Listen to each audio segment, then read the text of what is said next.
وعلى آله وأصحابه الأتقياء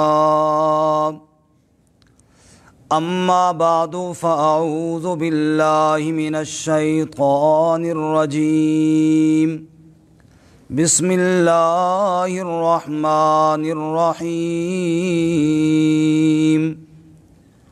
وأنكحوا الأيام منكم والصالحين من عبادكم وإمائكم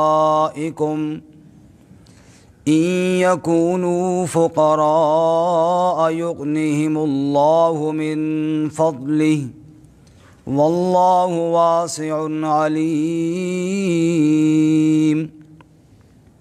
وليستعفف الذين لا يجدون نكاحا حتى يغنيهم الله من فضله والذين يبتغون الكتاب مما ملكت أيمانكم فكاتبوهم إن علمتم فيهم خيرا وآتوهم مما لله الذي آتاكم ولا تكرهوا فتياتكم على البغاء إن أردنا تحصنا لتبتغوا عرض الحياة الدنيا ومن يكرههن فإن الله من بعد إكراههن غفور رحيم ولقد أنزلنا إليكم آيات مبينات ومثلا من الذين خلوا من قبلكم وموعظة للمتقين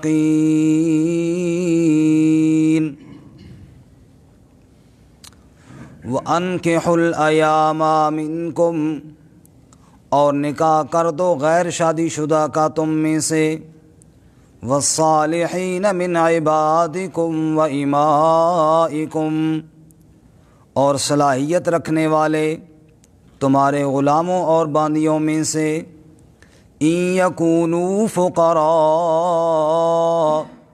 اگر وہ فقیر ہیں یغنihim اللہ من فضلہ غنی کر دے گا ان کو اللہ اپنے فضل سے واللہ واسع علیم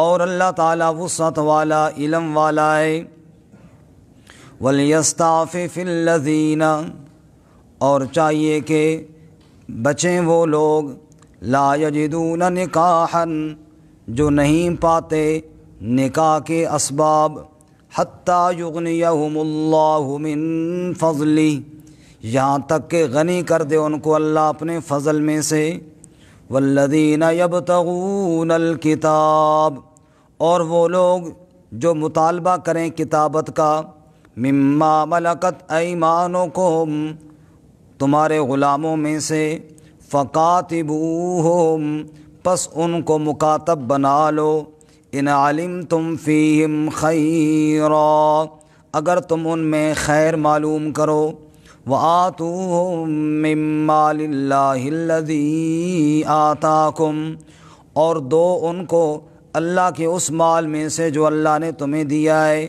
ولا تکرہوا فتیاتکم علی البغاء اور زبردستی نہ کرو اپنی باندیوں پر گناہ کی ان اردنا تحصنا جبکہ وہ ارادہ بھی رکھتی ہوں پاک دامنی کا لتبتغوا عرض الحیات الدنیا تاکہ تلاش کرو تم دنیا کی زندگی کا سامان ومن یکرہہن اور جس نے جبر کیا ان پر فإن اللہ من بعد اکراہہن غفور رحیم پس بے شک اللہ تعالی جبر کے بعد بخشنے والا رحم کرنے والا ہے وَلَقَدْ أَنزَلْنَا إِلَيْكُمْ آيَاتٍ مُبَيِّنَاتٍ اور یقیناً ہم نے نازل کیا آپ کی طرف واضح آیات وَمَثَلًا مِّنَ الَّذِينَ خَلَوْا مِن قَبْلِكُمْ اور مثال ان لوگوں کی جو گزر گئے تم سے پہلے وَمَوْعِظَةً لِّلْمُتَّقِينَ اور نصیحت پرہیزگاروں کے لیے سبحان ربک رب العزت عما یصفون وسلام علی المرسلین والحمد للہ رب العالمین۔ اللہم صل علی محمد وعلی آل محمد کما صلیت علی ابراہیم وعلی آل ابراہیم انک حمید مجید۔ اللہم بارک علی محمد وعلی آل محمد کما بارکت علی ابراہیم وعلی آل ابراہیم انک حمید مجید۔ معزز سامعین، دوستوں اور بزرگوں اور بھائیوں،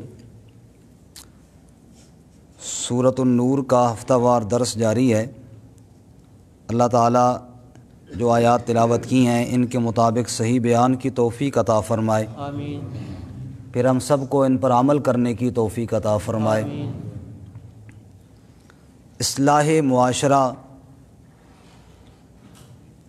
ممکن ہے ان اصولوں کے تحت جو اللہ نے قرآن کریم میں بیان فرمائے ہیں، اور معاشرے کا بگاڑ اور معاشرے کے اندر فسادات اور بد امنی تب ہی بڑھتی ہے جب قرآن کے بیان کردہ اصولوں کو ہم چھوڑ دیتے ہیں۔ اس سے قبل گزشتہ دروس میں آپ حضرات نے سن لیا اصلاح معاشرہ کے قوانین جو اللہ بیان فرما رہے ہیں۔ کسی کے گھر بغیر اجازت نہ جاؤ، اس کے بعد بیان ہوا اگر خالی گھر ہو تب بھی نہ جاؤ۔ اس کے بعد بیان فرمایا ایمان والے مردوں کو حکم دیا نگاہوں کی حفاظت کریں، ایمان والی عورتوں کو حکم دیا نگاہوں کی حفاظت کریں، اپنے پردے کا خیال کریں اور محرم رشتہ داروں کے علاوہ غیر محرم کے سامنے کبھی بھی بغیر پردے کے نہ جائیں، ایسا زیور نہ پہنیں پاؤں میں جس کی آواز غیر محرم تک جائے، ایسی چال نہ چلیں جس سے غیر محرم متوجہ ہوں۔ یہ سارے احکامات بیان کیے، اور گزشتہ سبق کے آخر میں فرمایا تھا وَتُوبُوا إِلَى اللَّهِ جَمِيعًا أَيُّهَا الْمُؤْمِنُونَ لَعَلَّكُمْ تُفْلِحُونَ، اے ایمان والو اللہ سے توبہ کرو تاکہ تم فلاح پا جاؤ۔ آج کے سبق میں اصلاح معاشرہ کا 5واں اور 6واں قانون ہے۔ اس کا خلاصہ یہ ہے 5ویں قانون کا کہ معاشرے میں نکاح کو رواج دو، نکاح کو عام کرو۔ جب نکاح عام ہوگا، آسان ہوگا، تو بدکاری اور زناکاری کا دروازہ بند ہوگا، اور جب نکاح کو مشکل کر دیا جائے گا تو پھر فحاشی اور عریانی اور بدکاریاں عام ہو جائیں گی۔ یہی وجہ ہے کہ جناب رسول اللہ صلی اللہ علیہ وسلم کا ارشاد گرامی ہے خیر النکاح ایسر، بہتر نکاح وہ ہے جو آسان ہو، بہتر نکاح وہ ہے جو آسان ہو۔ ارشاد باری تعالیٰ ہے وَأَنْكِحُوا الْأَيَامَ مِنْكُمْ، اور نکاح کرو الایام، وہ مرد جن کی بیوی نہ ہو یا وہ عورتیں جن کا شوہر نہ ہو، غیر شادی شدہ۔ فرمایا نکاح کرو جو غیر شادی شدہ ہیں، چاہے وہ مرد ہیں چاہے وہ عورتیں ہیں، ان کا نکاح کرو۔ وَالصَّالِحِينَ مِنْ عِبَادِكُمْ وَإِمَائِكُمْ، اسی طرح اپنے غلاموں اور باندیوں میں دیکھو جو صالح ہیں۔ صالح کے 2 معنی، ایک تو نیک صالح یعنی جو پرہیزگار ہیں، تاکہ ان کی عفت اور پرہیزگاری باقی رہے، ان کا نکاح کر دو، کیونکہ بغیر نکاح کے انسان برائیوں کی طرف زیادہ جاتا ہے، نکاح کے بعد ایک رکاوٹ آ جاتی ہے۔ تو جو صالح ہیں جو نیک ہیں ان کا نکاح کرو تاکہ ان کی نیکی برقرار رہے۔ اور صالح کا دوسرا معنی صلاحیت رکھنے والے، جو نکاح کی صلاحیت رکھنے والے ہیں ان کا نکاح کر دو تاکہ اللہ تعالیٰ ان کی ان صلاحیتوں کی وجہ سے اللہ تعالیٰ ایک باشعور خاندان آگے ترتیب دے دے۔ بارکہ فرماتے ہیں وَأَنْكِحُوا الْأَيَامَ مِنْكُمْ وَالصَّالِحِينَ مِنْ عِبَادِكُمْ۔ حضرت سیدنا علی المرتضیٰ رضی اللہ تعالیٰ عنہ وہ روایت کرتے ہیں کہ جناب رسول اللہ صلی اللہ علیہ وسلم نے ارشاد فرمایا 3 چیزوں میں تاخیر نہ کی جائے۔ کتنی چیزوں میں؟ 3۔ پہلی چیز فرماتے ہیں الصلاۃ اذا اتت، نماز جب ٹائم ہو جائے۔ ہمارے یہاں بعض بیٹھے رہتے ہیں چلو بعد میں پڑھ لیں گے، اور بعد میں پڑھنا بڑی مشکل ہو جاتی ہے، ایسے ہے کہ نہیں؟ ٹائم سے کبھی رہ جائے بعد میں پڑھنا اتنی مشکل ہو جاتی ہے کہ بندہ بعض دفعہ پھر سستی میں چھوڑ ہی دیتا ہے۔ اس لیے اللہ کے رسول صلی اللہ علیہ وسلم نے فرمایا تاخیر نہ کرو، نماز کا ٹائم ہو گیا بس ادا کرو، مسجد میں پہنچو، جماعت کے ساتھ پڑھو اور اپنے وقت پہ ادا کرو۔ دوسری چیز فرماتے ہیں والجنازۃ اذا حضرت، جب کسی کو موت آ جائے تو پھر جنازے میں تاخیر نہ کرو۔ جب جنازہ تیار ہو گیا، قبر تیار ہو گئی، میت کو تم نے غسل دے لیا، یہی چیزیں ضروری ہوتی ہیں، پھر اس میں تاخیر نہ کرو۔ ہمارے یہاں اس میں بڑی تاخیر کی جاتی ہے، پورا دن، بعض دفعہ 2 دن تک رکھا جاتا ہے۔ اللہ کے رسول صلی اللہ علیہ وسلم فرماتے ہیں تاخیر نہ کرو۔ بلکہ بعض چیزیں ہم حدیث میں پڑھتے ہیں چونکہ موضوع سے پھر کہیں ہٹ نہ جائیں، لیکن چونکہ وہ بھی ایک اصلاح معاشرہ ہی ہے، حیران ہو جاتے ہیں مسجد نبوی کے خادم یا خادمہ جو مسجد نبوی میں صفائی کیا کرتے تھے، جھاڑو دیا کرتے تھے، رات کے وقت فوت ہوئے اور رات کو ہی صحابہ کرام نے دفن کر دیا۔ اللہ کے نبی صلی اللہ علیہ وسلم کو جگانا مناسب نہیں سمجھا کہ نبی پاک صلی اللہ علیہ وسلم آرام میں ہیں، آپ کو تکلیف ہوگی، اس لیے نبی پاک کی شرکت کے بغیر ہی دفن کر دیا۔ آپ سوچ سکتے ہیں کہ ایسا ہو سکتا ہے؟ ہمارے یہاں نہیں، کہ آپ کی مسجد کا خادم ہے اور آپ صلی اللہ علیہ وسلم کو اب اٹھانے میں یہ بھی بات بھی درست تھی، لیکن اتنا انتظار بھی نہ کیا بھئی چلو فجر کے بعد نبی پاک صلی اللہ علیہ وسلم اٹھ جائیں گے، نماز ہو جائے گی، اس کے بعد نہیں، نبی پاک نے حکم دیا ہے کہ تاخیر نہ کرو، رات کو ہی دفن کر دیا۔ اور یہاں پہ ایک اور بات پھر مسجد کی خدمت کا اعزاز میں کہ یہی وہ شخص ہے کہ جس کے بارے میں جب آپ صلی اللہ علیہ وسلم کو پتہ چلا کہ رات کو جنازہ ہو گیا، آپ صلی اللہ علیہ وسلم نے یہ نہیں کہا کہ رات کو کیوں کیا، مجھے کیوں نہیں بتایا یا میرا انتظار، یہ تو آپ نے فرمایا ٹھیک ہو گیا، لیکن چونکہ وہ مسجد کے خادم تھے آپ نے فرمایا مجھے اس کی قبر پر لے چلو۔ آپ قبر پہ گئے اور آپ نے پھر نماز جنازہ پڑھائی ان کی قبر پر۔ یہ مسجد کے خادم کا اعزاز ہے، لیکن عمل دیکھو نا صحابہ کرام کا کہ رات کو وفات ہوئی، صبح تک بھی انتظار نہ کیا۔ تو فرماتے ہیں نماز کا ٹائم ہو جائے دیر نہ کرو، جنازہ حاضر ہو جائے دیر نہ کرو۔ اور تیسری چیز آپ نے فرمایا کہ جب بے نکاحی عورت اس کے جوڑ کا، کف کا خامند اور شوہر مل جائے پھر نکاح کرنے میں بھی دیر نہ کرو، پھر نکاح کرنے میں بھی دیر نہ کرو، فوراً نکاح کر دو۔ علماء فرماتے ہیں میت میں تاخیر کرو گے نا بدبو پیدا ہونے کا خطرہ ہے، اور نماز میں تاخیر کرو گے تو بندے کے اندر فسق و فجور پیدا ہونے کا خطرہ ہے، اور اگر نکاح میں تاخیر کرو گے تو عفت اور پاک دامنی میں عیب پیدا ہونے کا خطرہ ہے۔ اس لیے اللہ کے نبی صلی اللہ علیہ وسلم نے تینوں چیزوں میں فرمایا کہ تاخیر نہ کرو بلکہ جلدی کرو۔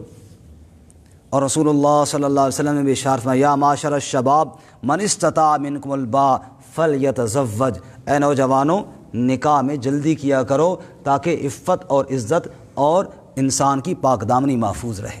اللہ ہمیں نصیب فرمائے۔ آمین۔ فرمایا وَأَنكِحُوا الْأَيَامَ مِنْكُمْ وَالصَّالِحِينَ مِنْ عِبَادِكُمْ وَإِمَائِكُمْ، نکاح کرو جو غیر شادی شدہ ہیں تم میں سے ان کا، والصالحین اور جو صلاحیت رکھنے والے ہیں یا جو نیکوکار ہیں، من عبادکم و امائکم، غلاموں اور باندیوں میں سے بھی۔ فرمایا جب غلاموں اور باندیوں کے نکاح کے بارے میں اللہ تاکید فرما رہے ہیں، اپنے بچوں اور آزاد مردوں کے بارے میں کتنی بڑی تاکید ہوگی۔ ہمارے ہاں نکاح لیٹ ہوتے ہیں، وہ جی کوئی ہاتھ سوکھا ہو گئی، ابھی حالات بڑے خراب ہیں، ابھی جناب بڑا مسئلہ ہے، کوئی پیسے کوئی نہیں ہے، کچھ ہم نے خود اپنے اوپر بوجھ اتنے معاشرے میں بنا رکھے ہیں، اور اسی وجہ سے تاخیر ہوتے ہوتے کئی برائیوں کے اندر نوجوان ہمارے مبتلا ہو جاتا ہے۔ اور یہ بات بھی ذہن میں رہے کہ جب ایک دفعہ برائی کی عادت پڑ جاتی ہے نا، پھر وہ چھوٹتے چھوٹتے بڑا ٹائم لگتا ہے۔ اللہ تعالیٰ ہمیں محفوظ فرمائے، ہمارے نسلوں کو اللہ تعالیٰ گناہوں سے محفوظ فرمائے۔ اللہ تعالیٰ کیا فرماتے ہیں؟ تم اس لیے لیٹ کر رہے ہو نا کہ ابھی پیسے نہیں ہیں، مالی کمزوری ہے، اسی وجہ سے عموماً لیٹ ہوتا ہے۔ اس کا جواب سنیے جی، فرمایا ان یکونوا فقراء یغنہم اللہ من فضلہ، ان یکونوا فقراء، اگر وہ فقیر ہیں، اگر وہ غریب ہیں، یغنہم اللہ من فضلہ، ان کو غنی کر دے گا اللہ اپنے فضل میں سے، اللہ اپنے فضل کے ساتھ ان کو غنی کر دے گا اور اللہ ان کو رزق عطا فرما دے گا۔ کتنا بڑا اللہ تعالیٰ کا وعدہ ہے۔ اچھا، یہاں پہ حدیث پاک میں آتا ہے، رسول اللہ صلی اللہ علیہ وسلم نے فرمایا کہ 3 وجہوں سے نکاح کیا جاتا ہے، 4 وجہوں سے، یا تو مال کو دیکھا جاتا ہے، یا جمال کو دیکھا جاتا ہے، یا حسب نسب کو دیکھا جاتا ہے، یا دین کو دیکھا جاتا ہے۔ آپ فرماتے تم دین کو دیکھو، تم دین کو، آپ نے فرمایا جب دیکھو کہ رشتہ دیندار ہے تو بس اس کے نکاح میں پھر دیر نہ کرو، پھر نکاح کر لو۔ اچھا، ہمارے ہاں یہ ہوتا ہے اگر مالدار مل گیا رشتہ، اچھے پیسوں والا، اچھی نوکری والا، چاہے وہ دین کے حساب سے اس میں کمی کوتاہی بھی ہے تو ہم تیار ہو جاتے ہیں، اور اگر کوئی کہے بھی، کوئی توجہ دلائے بھی کہ یار اس میں تو فلاں عیب ہے، انشاءاللہ ٹھیک ہو جائے گا جی۔ ہمارے کئی نوجوان جو وہ کہہ رہے تھے وہ جی مسئلہ ہی کوئی نہیں، وہ لڑکی جڑی نا وہ میں انشاءاللہ اس میں ٹھیک کر گنسا، حالانکہ ہفتہ نہیں لگنا تھا، آپ پیچھے پھر رہے ہونا جس طرح سیٹی دیتے تر جانا پیچھے پیچھے میں ٹھیک کر گنسا، ہفتے کے اندر اندر خود جناب پیچھے چل رہا ہوتا ہے، کون ٹھیک ہوتا ہے، لیکن یہ میں ٹھیک کر گنسا جی رشتہ بڑا ٹھیک۔ اب اس میں کیوں، وجہ کیا ہوتی ہے؟ وہ یا خوبصورتی یا مال، یہ چیزیں ہوتی ہیں۔ اچھا، وہی رشتہ جو ہمیں مل رہا ہے، مثلا لڑکی والوں کو رشتہ مل رہا ہے لڑکے کا، مالی اعتبار سے بڑا کمزور ہے، اس وقت کیوں نہیں کہتے ہو خیر ہے جی اللہ کرے گا رزق آ جائے گا، اس وقت کیوں چھوڑ دیتے ہو؟ حالانکہ یہاں تو اللہ کا وعدہ بھی ہے، یہاں تو اللہ تعالیٰ نے خوشخبری بھی دی ہے، اگر فقیر ہیں تو میں غنی کر دوں گا، اگر رشتہ تمہیں دیندار مل گیا تم دیر نہ کرو، لیکن وہاں ہم نہیں کرتے۔ جہاں اللہ تعالیٰ کا وعدہ، کوئی بات سمجھ میں آ رہی کو نہیں آ رہی؟ جہاں اللہ تعالیٰ کا وعدہ ہے وہاں ہم کمزوری کر دیتے ہیں، اور جہاں دنیاوی مفاد نظر آتا ہے وہاں ہم دیر نہیں کرتے۔ اللہ ہمیں سمجھ نصیب فرمائے۔ ان یکونوا فقراء یغنہم اللہ من فضلی، اگر وہ فقیر ہیں اللہ غنی کر دے گا ان کو اپنے فضل سے۔ اچھا، یہاں پہ یہ دیکھنا، ہمارے یہاں یہ بھی کہا جاتا ہے ابھی جی بچہ ہے، میچور نہیں ہے، یہ کیسے گھر سنبھالے گا، کیسے نظام چلائے گا؟ علماء فرماتے ہیں اگر اس کی شادی تم نہیں کرو گے نا 6 سال اور بھی بچے کا بچہ ہی رہے گا۔ جزاک اللہ، یہ کیا رہے گا؟ بچے کا بچہ ہی رہے گا۔ شادی کے بعد ہی تو بندے کو سمجھ آتی ہے کہ جب ذمہ داریاں اوپر پڑتی ہیں نا، بچپنا ختم ہی شادی کے بعد ہوتا ہے۔ اور ہم نے ایسے کئی نوجوان دیکھے کہ جناب جو اتنے بگڑے ہوئے، نہ گھر پہ توجہ، نہ کام پہ توجہ، نہ کسی اور، شادی کے بعد پھر جناب وہ سمجھدار ہو گئے۔ اچھا، اب شادی کے بعد جب بچہ ہو جائے نا، یہ بچے، کوئی بندہ میچور ہو تو پھر وہ بچوں سے محبت کرتا ہے نا، یہ ایک فطرتی چیز ہے، چاہے وہ جتنا بھی لوفر کیوں نہ ہو، اولاد کی محبت اللہ نے دل میں ڈال دی ہے۔ اب جب اولاد ہو جاتی ہے نا، پھر خود بخود اس کے دل کھنچتا ہے اپنے بچے کے لیے، اور پھر بچے کی ضرورتیں پورے کرنے کے لیے کوشش بھی کرتا ہے۔ تو ان یکونوا فقراء یغنہم اللہ من فضلی، اگر وہ فقیر ہے اللہ ایسے اسباب مہیا کرے گا کہ انشاءاللہ وہ کمائی بھی کرنا شروع کر دے گا، یہ اللہ تعالیٰ۔ اور دوسری بات یہ ہے کہ مناسب رشتہ جب ملے، یہ بھی آداب ہے نا، جب مناسب رشتہ ملے بندے کو اس میں آر محسوس نہیں کرنی چاہیے کہ میں خود بات کر لوں۔ دیکھیے، ہم نے اس دن پچھلے درس میں بھی موسیٰ علیہ السلام جب مدین گئے تھے تو وہاں شعیب علیہ السلام کی بچیاں آئی تھیں، وہ میں نے ذکر کیا تھا، ذرا وہ آپ مقام نکالیں نا، صفحہ نمبر 351 نکالیں، 20واں پارہ سورۃ القصص، کس طرح خود بات کر رہے ہیں حضرت۔ صفحہ نمبر 351، 351، اپنے سبق پہ نشانی رکھنا پھر یہ گم نہ ہو جائے۔ صفحہ نمبر 351، جن کو نہیں ملا وہ ساتھ والوں سے دیکھ لیں تاکہ ٹائم بچ جائے۔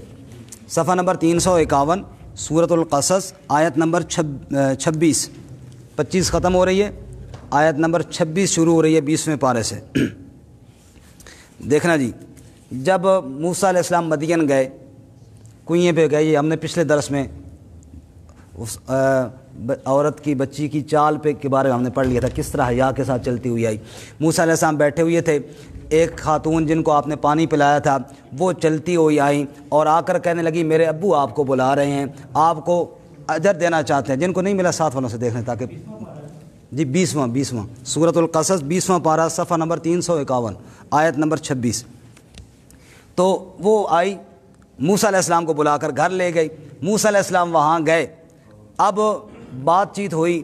اب اس بات چیت کے دوران ایک بیٹی بابا سے کہنے لگی یہ جو بندہ ہے نا مسافر، یہ بڑا شریف آدمی ہے، بڑا خدمتگار بھی ہے، ہمیں پانی اس نے پلا دیا، اس کو مزدور نہ رکھ لیں، نوکر رکھ لیں۔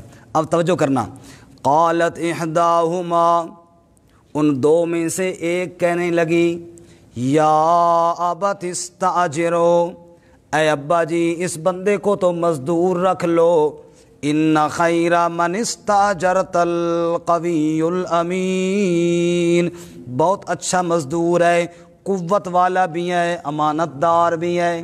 قوت والا بھی ایسے ہے وہ ڈول اکیلا کھینچ لیا جو سارے مل کر کھینچتے تھے، اور امانت دار ایسا ہے کہ اس نے آنکھ اٹھا کر بھی میری طرف نہیں دیکھا، بڑا شرم و حیا والا ہے، اس کو مزدور رکھ لیں۔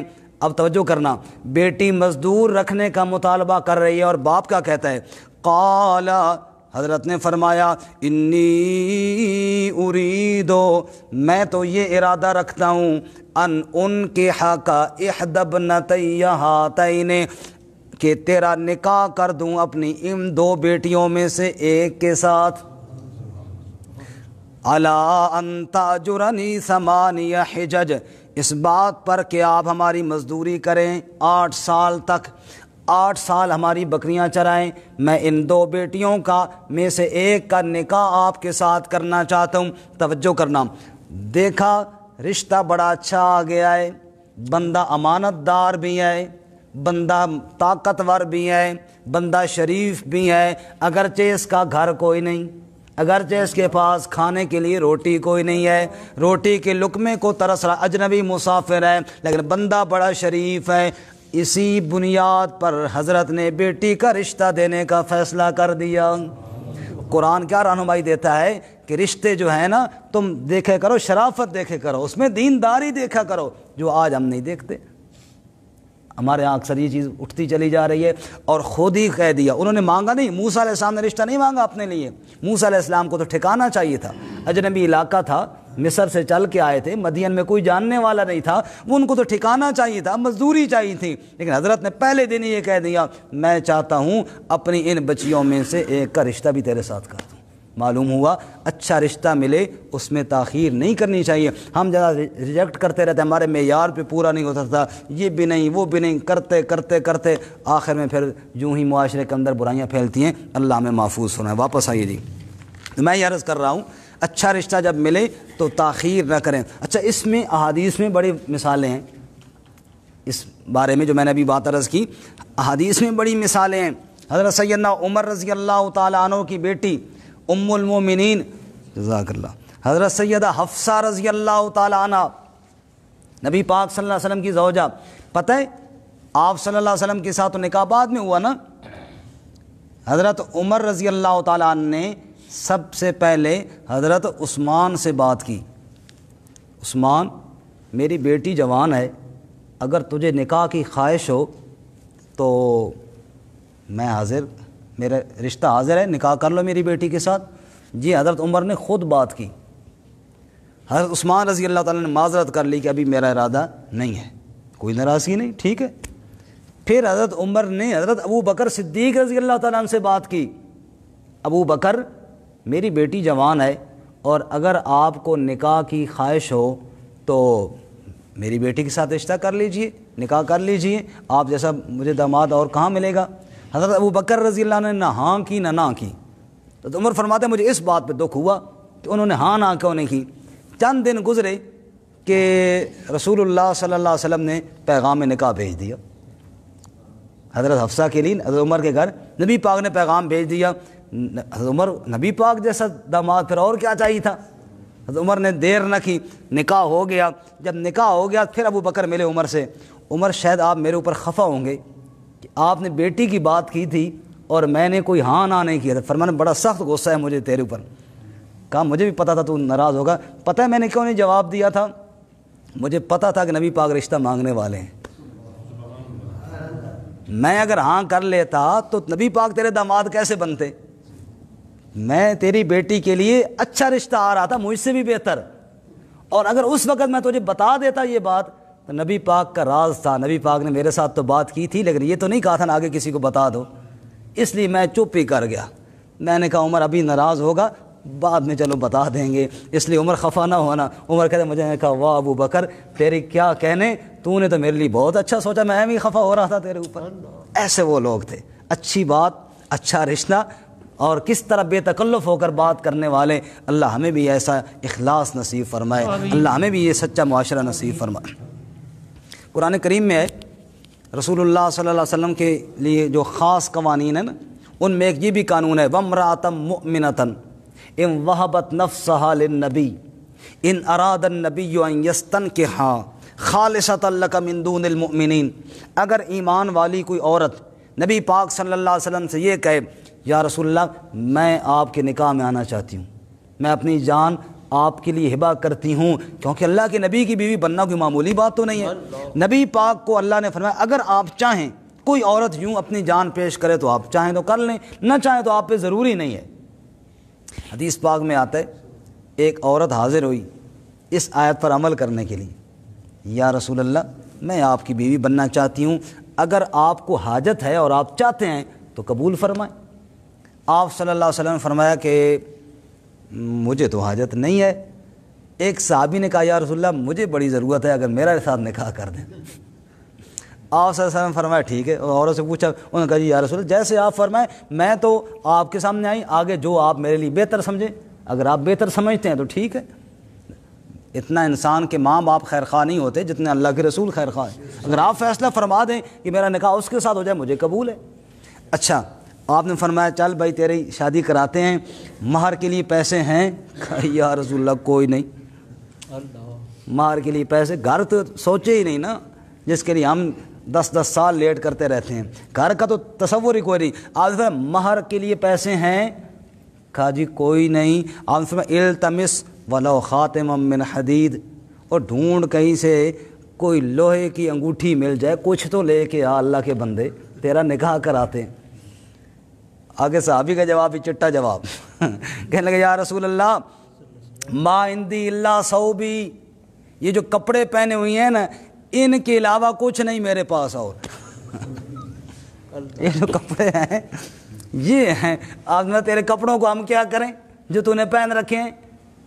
اب نبی پاک خاموش، بھائی اس کا نکاح بھی کرنا ہے اور اس کی حاجت بھی ہے، اور ایمان والی خاتون تیار بھی ہے، بندہ بھی بڑا اچھا ہے، نکاح بھی کرنا ہے، اس کے پاس مار کے پیسے بھی کوئی نہیں، اب کیا کریں؟ آپ صلی اللہ علیہ وسلم خاموش ہوئے، اس نے تو صاف جواب دیا بھی کچھ بھی نہیں ہے رسول اللہ، پیسہ ٹکا کوئی نہیں، حاضر ہوں۔ آپ صلی اللہ علیہ وسلم نے اچھا تجھے کوئی صورت یاد ہے قرآن پاک کی؟ کہنے لگا جی صورتیں تو بڑی یاد ہیں۔ صورتیں یاد ہے، صورتیں فلانی بھی یاد ہے، فلانی بھی یاد ہے، یہ بھی یاد ہے۔ اتنی صحابہ کہتے ہیں صورتیں گن دی نا فٹافٹ نبی پاک صلی اللہ علیہ وسلم کے سامنے، بڑی صورتیں یا رسول اللہ یاد ہیں؟ آپ ہنس پڑے، کہنے لگے دیکھو اب کیسے جناب خوش ہو رہا ہے۔ آپ نے کہا چل تم اس کو وہ قرآن پڑھا دینا، اسی کے بدلے میں تیرا نکاح کر رہا ہوں۔ حالانکہ قانون مال کا ہے، اور یہی مسئلہ ہے اناف کا بھی اور قرآن پاک سے بھی ہے، ان تبتغوا باموالکم، مال کے دے، لیکن اس کے پاس نہیں تھا، اس کی خصوصیت تھی، آپ صلی اللہ علیہ وسلم یہ کر رہا تھا۔ لیکن اندازہ کیجئے میں جو عرض کر رہا ہوں کہ رشتہ کتنی سادگی کے ساتھ طے کیا جا رہا ہے، اور کتنا جناب، اور ہمارے یہاں اسی وجہ سے تاخیر کر کر کر کر کے پتہ نہیں کہاں سے کہاں پہنچ جاتا ہے، اور اسی وجہ سے معاشرے کے اندر برائیاں پھیلتی ہیں۔ اللہ محفوظ فرمائے۔ اللہ کا وعدہ فرمائے یکونوا فقراء یغنہم اللہ من فضلہ، اگر وہ نکاح والے فقیر ہیں اللہ ان کو غنی کر دے گا اپنے فضل سے۔ کیسے غنی ہو جائے گا جی؟ اس کے پاس تو ٹکا نہیں ہے، اس کے پاس تو مار کے پیسے نہیں ہیں۔ جواب دیا واللہ واسع علیم، اللہ وسعت والا ہے، اللہ علم والا ہے، اللہ وسعت والا ہے۔ ارے تیرے پاس کچھ نہیں، اللہ کے پاس تو بہت کچھ ہے نا۔ کہنے لگے کوئی بندہ تھا غریب، یہ اچانک مجھے بات یاد آ گئی، لطیفے کا لطیفہ بھی ہے اور ہے بڑی زبردست بات۔ وہ گڑ بیچتا تھا بیچارہ، غریب آدمی تھا، کلو گڑ لے لیتا، چھوٹی چھوٹی روٹیاں بنا کے پیکٹ بنا کے اڈے پہ سواریوں کو دیتا تھا، اس وقت 5-10 روپے کے جو بھی تھا۔ دعا کرتا یا اللہ توفیق دے، میں تیرا گھر دیکھوں، بیت اللہ کا طواف کروں، تیرے نبی کا روضہ دیکھوں۔ اللہ تعالیٰ نے اسباب بنا دیے، مسبب الاسباب جو ہوا وہ حج کے لیے چلا گیا۔ اتفاقاً اسی سال اس علاقے کا جو سب سے رئیس اور بڑا مالدار آدمی تھا وہ بھی گیا ہوا تھا۔ یہاں اس کو نہیں پتہ تھا، باہر میرے خیال موٹر بند کر دیں جی، ٹینکی سے پانی گیا، موٹر بند کیا۔ اچھا باقی میری طرف توجہ کریں جی۔ اب جناب وہ بھی چلا گیا، وہ غریب آدمی گڑ بیچنے والا اللہ سے دعا کرتا تھا یا اللہ توفیق دے، تیرا گھر دیکھوں۔ اللہ نے اسباب بنائے، وہ وہاں پہنچ گیا، اور وہ رئیس آدمی جو علاقے کا تھا وہ بھی گیا ہوا تھا۔ اتفاقاً وہاں ان کی ملاقات ہو گئی۔ اب وہ رئیس اس کو تو جانتا تھا کہ غریب آدمی ہے، اس نے کہا، جب دیکھ کے حیران رہ گیا نا، اس نے کہا تو کدھر؟ اس نے کہا حج کرن۔ اور تو گڑ بیچتا تھا۔ اس نے کہا چودھری صاحب، ہمارے ترلائی کی چودھری آئے ہیں، آپ کی بات نہیں ہو رہی اس علاقے کی بات ہو رہی ہے۔ اس نے کہا چودھری صاحب اے گڑ میں بیچدا نا، اللہ تا گڑ نہیں بیچدا نا میں گڑ بیچدا نا، میرے پاس کچھ نہیں ہے نا، اس کے پاس تو بہت کچھ ہے نا۔ جب وہ دینے پہ آتا ہے پھر وہ نہیں دیکھتا کہ جناب میں نے اس کی اگلے کی حیثیت کیا، وہ اپنی شان کے مطابق دیتا ہے۔ ما عندکم ینفد وما عند اللہ باق، جو کچھ تمہارے پاس ہے سب مٹ جانے والا، تمہارے پاس کیا ہے؟ سب کچھ خزانے تو رب کے پاس ہیں۔ للہ خزائن السماوات والارض، آسمانوں کے خزانوں کا مالک بھی اللہ، زمین۔ اس لیے اللہ فرماتے ہیں واللہ واسع علیم، اور اس لیے نکاح لیٹ کر رہے ہو کہ پیسے کوئی نہیں، اللہ وسعت والا ہے، اللہ علم والا ہے، تم اچھا رشتہ مل گیا ہے، رب کے نام پہ بھروسہ کر کے نکاح کر دو، اللہ وسعت عطا فرمائے گا۔ واللہ واسع علیم۔ آگے جی، وَلْيَسْتَعْفِفِ الَّذِينَ لَا يَجِدُونَ نِكَاحًا حَتَّى يُغْنِيَهُمُ اللَّهُ مِنْ فَضْلِهِ۔ اسی قانون کے ساتھ آگے دوسرا فرمایا کہ چاہیے کہ اجتناب کریں، بچتے رہیں وہ لوگ جو نکاح کی وسعت نہیں رکھتے، نکاح کے اسباب نہیں رکھتے۔ آگے اللہ فرماتے ہیں نکاح کا رشتہ مل جائے تو کرو، لیکن اگر بعض وجوہات کی بنا پر رشتہ نہیں مل رہا، اسباب نہیں مل رہے، کوئی ایسا معاملات ہیں، تو پھر کیا کرو؟ فرمایا پھر اپنے آپ کو پاک دامن رکھو۔ وَلْيَسْتَعْفِفْ، بچ کر رہو، بچ کر رہو، ایسے کاموں سے بچو جو انسان کو گناہ کی طرف لے کر جاتے ہوں، بچ کر رہو، بچ کر رہو، پاک دامنی کا دامن کبھی نہ چھوڑنا۔ ذرا توجہ کریں تو یہاں پہ ایک بہت خوبصورت مسئلہ حل ہونے والا ہے جی، بہت خوبصورت۔ پچھلی آیت میں اللہ نے نکاح کی ترغیب دی ہے، بات سمجھ میں آ رہی ہے نا جی؟ جی تھک تو نہیں گئے سارے ساتھی؟ بس بات ختم کرتے ہیں انشاءاللہ۔ پچھلی آیت میں نکاح کی ترغیب دی ہے، کس چیز کی ترغیب دی ہے جی؟ نکاح۔ یہاں تک بھی کہہ دیا کہ فقیر ہو پھر بھی اللہ دے گا، یہاں تک کہہ دیا فقیر ہو پھر بھی اللہ غنی کرے گا، اللہ وسعت والا، اللہ علم والا، بہت ترغیب دی۔ اور اگلی آیت میں فرمایا اچھا اگر تمہارے پاس اسباب نہ ہوں پھر کیا کرو؟ گناہوں سے اپنے آپ کو بچاؤ۔ یہ نہیں کہا کہ متا کر لو، گل سمجھ آئی کہ کوئی نہیں ہے؟ اگر کوئی آپشن دوسرا بھی ہوتا تو یہاں پہ اس آپشن کا ذکر ہوتا نا کہ اگر نہیں کر سکتے ہو چلو پھر یہ نظام چلاؤ۔ کوئی بات سمجھ میں آ رہی کہ نہیں آئی؟ اگر نکاح نہیں کر سکتے ہو تو کیا فرمایا؟ پھر صبر کرو، پھر اپنے آپ کو پاک دامن رکھو، پھر گناہوں سے اپنے آپ کو بچانے کی کوشش کرو۔ اگر کوئی اور آپشن ہوتا تو یہاں پر اس کا بھی ذکر ہوتا۔ کوئی مسئلہ سمجھ میں آیا کہ کوئی نہیں آیا؟ ہاں جی، اللہ کے نبی صلی اللہ علیہ وسلم اس لیے فرمایا یا معاشر الشباب، اے نوجوانوں، من استطاع منکم الباء فلیتزوج، جو تم میں سے نکاح کی طاقت رکھتا ہے نا وہ نکاح کرے، ومن لم یستطع فعلیہ بالصوم، اور جو نہیں طاقت رکھتا نا وہ روزے رکھے۔ وہ کیا کرے تاکہ اپنے خواہشات کو دبانے کے لیے اس کے معاون اور ثابت قدمی میں یہ روزے اس کے معاون بنیں گے۔ معلوم ہوا نکاح کے بعد دوسرا آپشن روزے کا ہے، تیسرا آپشن کوئی نہیں ہے اسلام میں۔ بات سمجھ میں آئی ہے؟ اللہ سمجھنے کی توفیق عطا فرمائے۔ آگے مختصر سا، چونکہ اگلے جو قانون ہے بات ختم ہونے والی ہے، اس لیے کہ وہ غلام ہمارے پاس ہیں نہیں، اس کی تشریح زیادہ نہیں کریں گے، انشاءاللہ بات جلدی ختم کر دیں جی۔ چھٹا قانون ہے جی، والذین یبتغون الکتاب مما ملکت ایمانکم، اور تمہارے وہ غلام جو تم سے کتابت چاہتے ہیں، تمہارے غلاموں میں سے فقاتبوہم، ان کو مکاتب بنا لو۔ مکاتب اس غلام کو کہتے ہیں جو مالک سے یہ کہے کہ میں آپ کو اتنے پیسے دے دوں گا، آپ مجھے آزاد کریں۔ مالک لکھ دے معاہدہ، ٹھیک ہے تو مجھے مثال کے طور پر ₹1,00,000 دے دے، تو آزاد ہے۔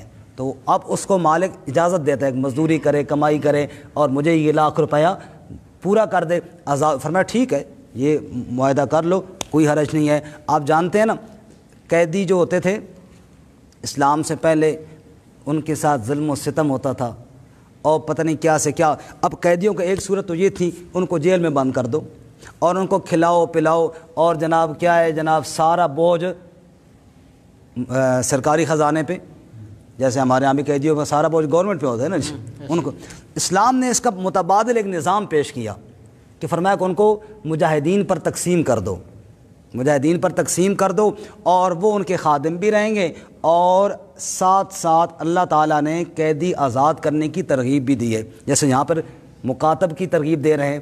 دیگر امور میں مثال کے طور پہ ایک آدمی سے روزہ چھوٹ گیا تو غلام آزاد کرے، قسم کے کفارے میں بھی ہے غلام آزاد کرے، زہار کے کفارے میں بھی ہے غلام آزاد کرے۔ کفاروں میں غلام آزاد کرنے کو اللہ تعالیٰ نے ایک شرعی حد مقرر کر دیا، تو یوں آزاد ہوتے جائیں گے، آزاد ہوتے جائیں گے۔ اور اس کے ساتھ ساتھ غلاموں کے ساتھ حسن سلوک کا حکم دیا گیا، فرمایا جو خود کھاؤ وہ غلاموں کو کھلاؤ۔ اس طرح ان کی خدمت بھی ہوتی رہے گی اور غلام آسانی کے ساتھ معاشرے کے اندر ایک ایڈجسٹ بھی ہو جائیں گے۔ تو اس لیے اللہ تعالیٰ نے فرمایا کہ اگر وہ تم سے مکاتبت چاہتے ہیں، وہ کہتے ہیں جی ہم اتنے پیسے دے دیں گے میں آزاد کر دوں، تو کر لو ان کے ساتھ۔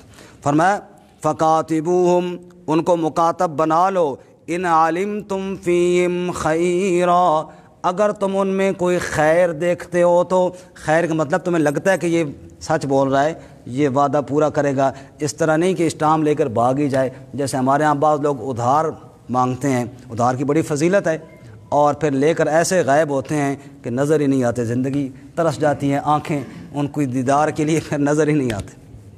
ہمارے دکاندار لکھتے ہیں آپ بہت اچھے ہیں، ادھار اچھا نہیں۔ ہمارے استاد کہتے تھے لکھنا چاہیے ادھار بہت اچھا ہے، آپ اچھے نہیں۔ ادھار تو اچھا ہے، اللہ کے رسول صلی اللہ علیہ وسلم فرمایا جو کسی کو ادھار دیتا ہے روزانہ اتنا مال صدقہ کرنے کا ثواب اس کے نامہ مال میں لکھا جاتا ہے۔ ادھار تو بہت اچھا ہے، لیکن لوگ اچھے نہیں کہ وہ لے کر بھاگ جاتے ہیں، واپس نہیں کرتے، بندہ جائے کدھر۔ اس لیے فرمایا ان علمتم فیہم خیرا، اگر اس میں خیر دیکھو کہ بندہ ٹھیک ہے تو دے، مکاتب بنا لو۔ اچھا اب اس نے وہ ₹1,00,000 پورا کرنا ہے نا جو طے ہوا ہے، اللہ فرماتے ہیں تم خود بھی اس کے ساتھ تعاون کرو، اے لے وہ یہ بھی پیسے لے لے، انہی میں شامل کر لے۔ اب اندازہ کرو کتنے اسلام نے حسن سلوک کا درس دیا ہے غلاموں کے ساتھ۔ فرمایا وَآتُوهُم مِّن مَّالِ اللَّهِ الَّذِي آتاکم، اور دو تم ان کو اس مال میں سے جو اللہ نے تمہیں عطا کیا ہے۔ وَلَا تُكْرِهُوا فَتَيَاتِكُمْ عَلَى الْبِغَاءِ، اس سے اگلا قانون، 7واں قانون اور آخری آج کے سبق کا، زمانہ جہالت میں لوگ باندیوں سے بدکاری کرواتے تھے نعوذ باللہ، اور وہ چکلے چلاتے تھے، اڈے چلاتے تھے، اور ان کی کمائی کھاتے تھے، ان کی کمائی کھاتے تھے۔ اللہ ایسی حرام کمائی سے محفوظ فرمائے، اللہ تعالیٰ ایسے حرام، کوئی بھی حرام کمائی ہے، لقمہ حرام سے اللہ محفوظ فرمائے، اس کی تردید ہے جی۔ وَلَا تُكْرِهُوا فَتَيَاتِكُمْ عَلَى الْبِغَاءِ، فرمایا مجبور مت کرو باندیوں کو بغاوت پر، یعنی حرام کاری پر۔ ان اردنا تحسنا، جب کہ وہ بیچاری تو پاک دامن بھی رہنا چاہتی ہیں، وہ نکاح کرنا چاہتی ہیں، ظالموں تم نے کس کام پہ ان کو لگا دیا۔ اور یہ بات بھی ذہن میں رہے، جب نکاح مشکل ہو، جیسے میں نے شروع میں عرض کیا تھا، جب نکاح مشکل ہوتا ہے پھر بدکاری کے اڈے عام چلتے ہیں۔ ہمارے ہاں تو گورنمنٹ کا بھی قانون یہ ہے 18 سال سے پہلے نکاح نہیں ہو سکتا، 18 سال سے پہلے نکاح نہیں ہو سکتا، اور جب وہ بری عادتیں پڑ جاتی ہیں اس کے بعد پھر آگے ہم کہتے ہیں بھی ہمارا ہاتھ سوکھا نہیں ہوا جی، ابھی مالی پریشانی ہے، یہ پریشانی وہ پریشانی، کرتے کرتے جو نکاح کی عمر ہوتی ہے وہ 25 سال تک، کئی بندہ 30 سال تک وہ ایسے ہی گزر جاتی ہے انتظار کرتے کرتے، اور پھر یہ بدکاریاں معاشرے کے اندر عام ہوتی ہیں۔ اللہ تعالیٰ محفوظ فرمائے۔ کیا فرماتے ہیں اللہ تعالیٰ؟ وَمَن يُكْرِهُنَّ لِتَبْتَغُوا عَرَضَ الْحَيَاةِ الدُّنْيَا، یہ بدکاریوں کے اڈے اس لیے چل رہے ہیں تاکہ دنیا کا سامان حاصل کریں۔ یہ کب تک کھاتے رہو گے؟ یہ کب تک کمائی چلتی رہے گی؟ یہ کب تک اللہ کو ناراض کر کے رزق تلاش کرتے رہو گے، رازق کو ناراض کر کے؟ اگر کسی پر ظلم کیا گیا اور مجبوراً برائی کسی سے کروائی گئی، جیسے آج کل کے دور میں بھی اللہ معاف فرمائے یہ بے حیائی کا ایسا طوفان ہے کہ معصوم بچیوں کے ساتھ زیادتیاں کی جا رہی ہیں۔ ابھی کچھ عرصہ پہلے ہمارے ادھر فراز ٹاؤن میں نہیں بچی کو قتل کر دیا گیا تھا، پھر بدکاری کر کے آئے روز ہم خبریں سنتے ہیں، بچی کے ساتھ بدکاری کی گئی اور پھر اس کو قتل بھی کر دیا گیا، نعوذ باللہ من ذالک، نعوذ باللہ۔ اللہ تعالیٰ اس لعنت سے ہماری حفاظت فرمائے پورے معاشرے کی۔ تو کیا فرمایا؟ اگر کسی کے ساتھ چاہے چھوٹا چاہے بڑا زبردستی جرم کیا گیا، اب اس کا تو اس میں قصور نہیں، اللہ اس کو معاف فرمائے گا۔ فرمایا وَمَن يُكْرِهُنَّ، اور جس پر زبردستی کی گئی، فَإِنَّ اللَّهَ مِن بَعْدِ إِكْرَاهِهِنَّ غَفُورٌ رَحِيمٌ، بے شک اللہ تعالیٰ زبردستی کے بعد بخشنے والا، رحم کرنے والا ہے، اس کے گناہوں کو اللہ معاف فرمائے گا۔ اور آخر میں اللہ فرماتے ہیں سنو لوگو، یہ جتنی بھی احکامات تمہیں سنائے گئے یہ حکم کس کا تھا؟ بولو اللہ، یہ رب کا حکم تھا۔ وَلَقَدْ أَنزَلْنَا إِلَيْكُمْ آيَاتٍ مُبَيِّنَاتٍ، ہم نے تمہاری طرف بڑی واضح آیتیں نازل فرمائیں، واضح کھول کھول کے ہم نے مسئلے بیان کر دیے۔ وَمَثَلًا مِّنَ الَّذِينَ خَلَوْا مِن قَبْلِكُمْ، اور اسی قرآن میں ہم نے پہلی قوموں کی مثالیں بھی تمہیں سمجھانے کے لیے بیان کر دیں۔ وَمَوْعِظَةً لِّلْمُتَّقِينَ، اور پرہیزگاروں کے لیے مزید نصیحت کا سامان ہے۔ جب پہلی قوموں کے واقعات اللہ بیان کرتے ہیں وہ تباہ ہو گئے، مجرموں کے لیے عبرت ہے، جو پرہیزگار ہیں ان کے لیے مزید نصیحت ہے۔ تو آج کے سبق کا خلاصہ کیا ہوا؟ آج ہم نے 3 قانون پڑھے ہیں۔ پہلا قانون وَأَنكِحُوا الْأَيَامَ مِنكُمْ وَالصَّالِحِينَ مِنْ عِبَادِكُمْ، غیر شادی شدہ کی نکاح کر دو، اور نکاح کے اندر ہی عفت ہے، نکاح کے اندر ہی عصمت بھی ہے، نکاح کے اندر ہی عزت بھی ہے۔ دوسرا قانون ہم نے یہ پڑھا کہ وہ لوگ جن کو نکاح کی وسعت ابھی نہیں ہے وہ اپنے آپ کو بچائیں گناہوں سے، اور حت الوسع ایسی محفل میں نہ جائیں جو انسان کو گناہ کی طرف لے کر جاتی ہے۔ پھر ہم نے قانون یہ پڑھا غلاموں کا، اگر کوئی غلام مکاتبت چاہتا ہے، یعنی میں اتنے پیسے دوں گا مجھے آزاد کر دو، تو اس کے ساتھ معاہدہ کر لو اگر بہتر سمجھو تو۔ اور آخری کہ بدکاری کی کمائی بہت بری کمائی ہے، اللہ تعالیٰ ہمیں محفوظ فرمائے۔ اس سلسلے میں ایک چھوٹی سی بات علماء نے یہ لکھی ہے کہ بدکاری کی کمائی آج کل کیسے ہے۔ ایک تو چلو وہ بہت ہی خبیث لوگ ہیں جو بدکاری کے اڈے چلا رہے ہیں، دوسرا ہر بندہ اگر وہ ایسے فوش چیزیں جیسے مثال کے طور پر گندی فلمیں موبائل میں بھر کے دے رہا ہے جناب، اور ان سے پیسے لے رہا ہے، تو یہ بھی بدکاری کی کمائی ہے نا۔ ایسے کام کر رہا ہے کہ جناب اگلے نسلیں برباد ہو رہی ہیں، اور ان سے پیسے، ایسے پیسے بھی کیا ہیں، اسی زمرے میں آتے ہیں۔ اللہ ان سے بھی محفوظ فرمائے۔ وآخر دعوانا الحمدللہ رب العالمین۔